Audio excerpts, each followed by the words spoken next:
When St. Paul wrote to the Corinthians or the Galatians or the Thessalonians, he was not writing to the general population. He was writing to the Christian churches in those communities. Many of the churches he can afford by going there and announcing the good news, and the people who followed them, they formed that church. So a lot of times he's writing to them to strengthen their faith because they were enduring persecution.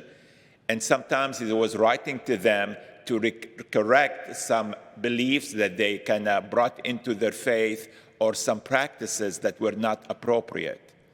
And that is the reason for his writing to the church in Corinth, to the Corinthians. Corinth was a big city, was a port city. There are a lot of businesses and trade. There's a lot of rich people in it. And part of the practices that crept into the church is in the way they celebrated the Eucharist and how they treated the poorer members of the church. But in the specific section that we read from today, Paul is trying to address another behavior, that although they celebrated the Eucharist on Sunday, the Lord's Day, but yet they went to the pagan temples during the week and participated in their sacrifices. Now, the reason some did this is probably they didn't want people to know they were Christians because, the Christians were being persecuted. So maybe they did it because they wanted to keep their contacts with other, business people, tradespeople, other rich people. And maybe some of them went because many of those temples had restaurants connected with the temples because of all the sacrifices that were being offered.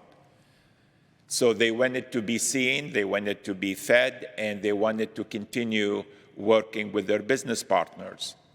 And St. Paul tells them, you can't do this. You can't say, well, I am a Christian, I celebrate the Eucharist, I participate in the body and blood of Christ, and then during the week go and partake of the sacrifices to idols, to demons.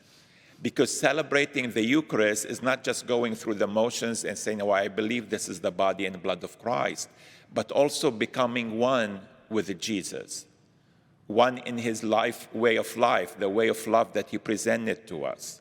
That's why we call it communion. It brings our union with Jesus and with one another. As Jesus says in the gospel, it's a way of life. You can't say, well, yeah, I listen to the Lord, but then I do my own thing. I don't follow.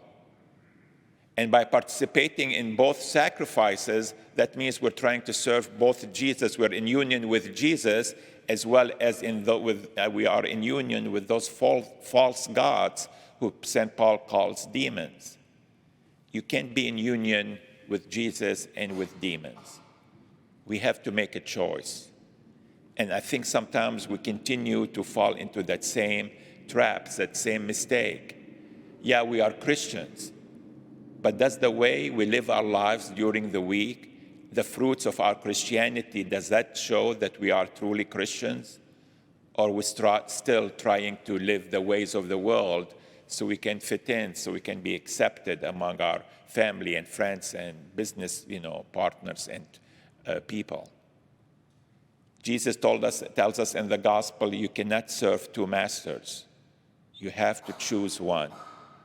We have to choose whom we serve and serve the Lord faithfully, not just when we're at church, when we're at Mass, but every day of our life.